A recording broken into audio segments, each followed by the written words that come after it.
Welcome back everyone. तो आज हम बात कर रहे हैं वन पीस की। और अगर तुम लोग इससे वाकिफ़ हो तो तुम वन पीस के या तो ऑलरेडी फ़ैन होगे, और अगर तुम इससे वाकिफ़ नहीं हो तो या तो तुमने कभी वन पीस पढ़ा ही नहीं होगा या तुमने उसे कभी एक चांस दिया ही नहीं होगा। क्योंकि वो उस लोगों की यही प्रॉब्लम होती है कि जब भी वन पीस का नाम आता है सामने तो वो लोग यही सोचते हैं कि यार ये बहुत बड़ा है, इसको नहीं देखना चाहिए या इसको नहीं पढ़ना चाहिए। पर मैं तुमको बता दूं, पर कोई सीरीज़ अगर 25 साल से चल रही है तो बहुत बड़ा रीज़न है कि उसकी स्टोरी में कुछ ना कुछ ऐसा एंगेजिंग है जो कि हर समय रिलेवेंट रहा है इतने लंबे समय से, और इसीलिए वो इतने ज़्यादा लोगों को पसंद आ रही है। तो आज हम बात करेंगे वन पीस की। तो इससे पहले कि हम लोग शुरू करें कि वन पीस के अंदर क्या है और उसका रिव्यू शुरू करें जो कि लंबी वीडियोस होंगी, तो उसके पहले मैं तुमको थोड़ा सा वो बता देता हूँ कि वन पीस शुरू कैसे हुआ, आखिर क्या प्रोसेस थी इसके शुरू होने की। तो ओडा सेंसे हमेशा से एक मांगाका बनना चाहते थे और वो अपनी एक अच्छी मांगा बनाना चाहते थे जब वो 4 साल के थे। और उसके बाद जब वो ग्रेजुएट हुए और उन्होंने ये चीज़ें सीखी तो उन्होंने एक बढ़िया मांगा बनाने का फैसला किया, जिसके चलते उन्होंने काफ़ी सारी अच्छी मांगाएं बनाई भी, जिसमें कुछ थी गैंगस्टर्स के ऊपर। और उसके बाद वन पीस की अगर हम बात करें तो 1996 के अंदर रोमांस डॉन करके शोनेन जंप के अंदर उन्होंने एक छोटी शॉर्ट स्टोरी जो कि प्रोटोटाइप था वन पीस के लिए, उसे पब्लिश किया, जिसमें लूफी और नामी जैसे कुछ कैरेक्टर्स थे और जो कि एक मतलब चैप्टर कह लो तुम एक मांगा के अंदर उसके बराबर था, और उसे पब्लिश किया। और फिर उसके रिस्पॉन्स के ऊपर ओडा ने सोचा कि इसको एक और ऊंची उड़ान देते हैं और एक बड़ा एक्शन लेते हैं इसके ऊपर, और फिर वहां से शुरुआत हुई वन पीस की। 1997 में पहला चैप्टर आया वन पीस का, और पहले चैप्टर के आते ही ये सीरीज थोड़े समय के अंदर ही काफ़ी पॉपुलर होने लगी और लोगों के बीच में, क्योंकि जैसे कि इसकी अंडरलाइंग थीम्स थी फ्रेंडशिप, लॉयल्टी, बिट्रेयल, वो लोगों से काफ़ी ज़्यादा कनेक्ट कर गई और लोगों ने इसको काफ़ी ज़्यादा पसंद किया। और इसकी स्टोरी आज भी रिलेवेंट है, और जैसे जैसे ये स्टोरी प्रोग्रेस कर रही है इसकी फैंडम और बढ़ते जा रही है, इसकी कम्युनिटी और बढ़ते जा रही है। वन पीस को लिखने का इन्फ्लुएंस जो था वो अकीरा टोरियामा की ड्रैगन बॉल जी से भी काफ़ी ज़्यादा इंस्पायर्ड है। और ओडा हमेशा से एक लंबी और बड़ी मांगा बनाना चाहते थे जो कि इम्पैक्ट क्रिएट करे पूरी दुनिया पर, कि कुछ लोग उससे ले सकें और साथ में एंटरटेन भी हो सकें। वन पीस की एक मेन थीम जो थी ड्रीम्स और फ्रीडम, ये थीम्स ज़्यादातर लोगों से कनेक्ट करती है। हम सब कुछ ना कुछ बनना चाहते हैं और उसके लिए कभी ना कभी हमने अपने ड्रीम्स सोचे हैं, कुछ ना कुछ जो हम अचीव करना चाहते हैं, और कहीं ना कहीं वन पीस हमें प्रोत्साहित करती है उन सब कामों को आगे बढ़ाने के लिए। साथ ही अगर मैं तुम्हें बताऊं तो वन पीस के अंदर काफ़ी ज़्यादा इम्पैक्टफुल मोमेंट्स हैं, काफ़ी इंसेन कैरेक्टर आर्क्स हैं, और काफ़ी ज़्यादा रेफरेंसेस हैं रियल वर्ल्ड हिस्ट्री से, मतलब हिस्ट्री की थीम्स को उठा करके काफ़ी ज़्यादा जगह पर स्टोरी आर्क्स बनाई गई हैं। और साथ ही में अगर तुम बिल्डिंग्स, वर्ल्ड बिल्डिंग की बात करो तो मॉन्यूमेंट्स और इन सब की भी काफ़ी तुमको सिमिलर आर्किटेक्चर दिखने मिल जाएगा, मतलब जो रेफरेंस मटेरियल है वो रियल वर्ल्ड से काफ़ी मिलता जुलता है। और क्योंकि ये एक एडवेंचर सीरीज़ है तो काफ़ी ज़्यादा मज़ा भी आता है इन चीज़ों को देखने में और एक्सप्लोर करने में। One Piece is all about exploring and adventures.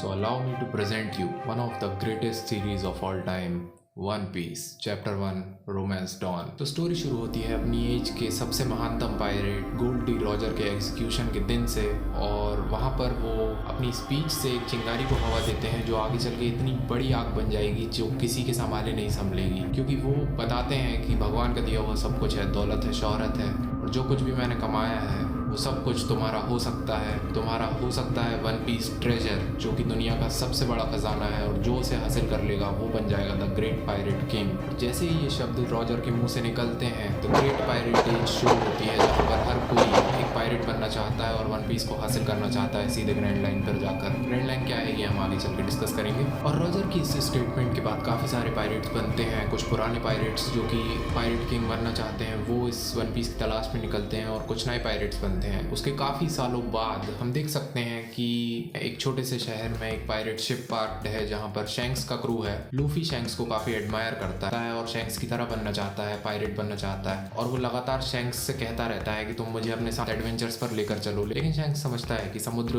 कोई बच्चों का खेल नहीं है, और इसलिए वो लूफी को बार बार मना करता है। और लूफी सोचता है कि शैंक्स पता नहीं शायद इसलिए मना करता है क्योंकि मैं ब्रेव नहीं हूँ, तो वो अपनी ब्रेवरी साबित करने के लिए एक चाकू लेता है और अपने मुंह पे एक कट बना लेता है। शैंक्स का क्रू काफ़ी इंजॉय कर रहा है और साल भर से यहाँ पर है, और ये सब बार में बैठ के पार्टी कर रहे होते हैं। शैंक्स लूफी को समझा रहा होता है कि वो उसे नहीं लेके जा सकता क्योंकि वो अभी बहुत छोटा है और उसे तैरना भी नहीं आता। तभी वहाँ पर बैंडिट्स आ जाते हैं और वो लोग ड्रिंक्स के लिए पूछते हैं, लेकिन ड्रिंक्स ऑलरेडी ख़त्म हो चुकी हैं क्योंकि पार्टी इन लोगों ने इतनी कर ली थी कि अब कुछ बचा नहीं है। जिसके कारण शैंक्स उसको ऑफर करता है लास्ट बोतल की ये बची है, तुम ये ले जा सकते हो। लेकिन क्योंकि उन लोगों को शैंक्स की बात पसंद नहीं आती है तो वो शैंक्स पर ही बोतल फोड़ देता है, और फिर एक छोटी सी लड़ाई होती है है, जिसके रिटेलिएशन में शैंक्स कुछ नहीं करता। वो बस वहाँ पर मार खा लेता है और कहता है कि मैं क्लीन कर दूंगा ये जो भी है। और जो डकैत होते हैं उनको लगता है कि शैंक्स ऐवे ही आदमी है, पायरेट्स जो होते हैं ऐवे ही होते हैं, क्योंकि उसका ग्रुप भी रिटेलिएट नहीं करता है अपने कैप्टन को बचाने के लिए, तो वो वहाँ से चले जाते हैं। पर ये देखकर लूफी काफी ज्यादा नाराज हो जाता है शैंक्स से और उससे कहता है कि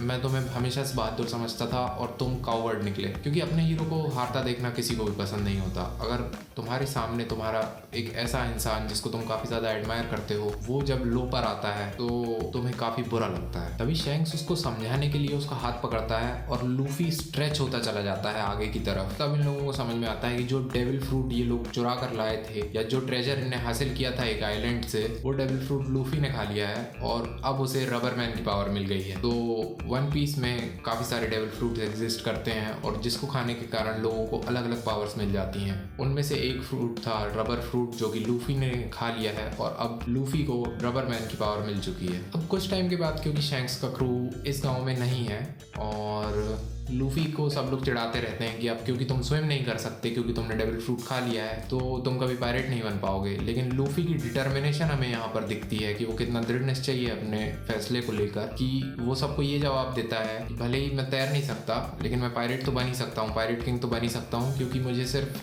बोट के ऊपर रहना होगा, मैं समुद्र के अंदर नहीं जाऊंगा। मतलब इतना ज़्यादा खतरा आजू बाजू होने के बाद भी वो अपनी लाइफ रिस्क करने के लिए तैयार है अपने सपने को पूरा करने के लिए। उसके बाद बैंडिट्स फिर से आ जाते हैं टाउन के अंदर और इस बार शैंक्स का क्रू नहीं होता है तो वो शैंक्स के क्रू के बारे में उल्टा सीधा बोलने लगते हैं, जिससे लूफी काफ़ी ज़्यादा नाराज़ हो जाता है क्योंकि उसके दोस्तों की बुराई कोई उसके सामने करेगा तो वो सहेगा नहीं, जिसके कारण बैंडिट्स उसे किडनैप कर लेते हैं और किडनैप करके लूफी को समुद्र की तरफ लेकर जाने लगता है जहाँ पर एक सी मॉन्स्टर आ जाता है और जिसके आने के कारण वो बैंडिट लूफी को और नाव को छोड़कर भाग जाता है। और लूफी क्योंकि वो पानी में तैर नहीं सकता तो वो फिर बोट पर ही रहता है और सी मॉन्स्टर उसे खाने आ ही रहा होता है, तब वहाँ पर शैंक्स आकर उसे बचा लेता है। लेकिन इस पूरे स्ट्रगल के अंदर शैंक्स अपना लेफ्ट हैंड खो बैठता है और जिसके कारण लूफी को काफ़ी बुरा लगता है क्योंकि उसने उसे कावर्ड कहा था और इन दी एंड शैंक्स उसे बचाता है ब्रेवरी दिखाकर। लूफी को समझ आता है कि शैंक्स कोई कावर्ड नहीं है बल्कि उसने उस टाइम पर वो कॉन्फ्लिक्ट अवॉइड किया क्योंकि वो बेमतलब के कॉन्फ्लिक्ट लेना नहीं चाहता था।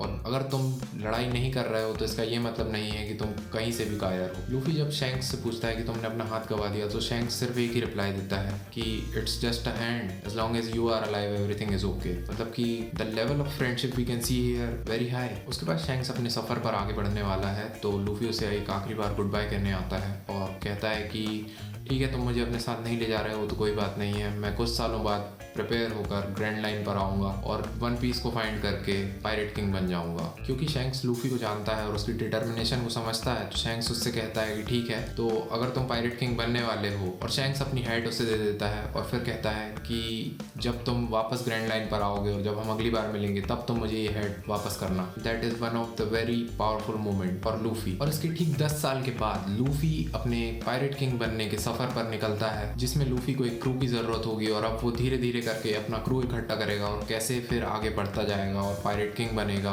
मतलब अभी तो वो पायरेट किंग बना भी नहीं है पर हम लोग देखेंगे आगे वाली स्टोरीज में कि वो क्या क्या एडवेंचर पर चलते हैं। वन पीस का पहला ही चैप्टर हमें फ्रेंडशिप, लॉयल्टी और डिटर्मिनेशन की एक बहुत अच्छी थीम के साथ मिलता है और स्टोरी को काफी अच्छे से सेट कर देता है कि स्टोरी की टोन किस हिसाब से होने वाली है।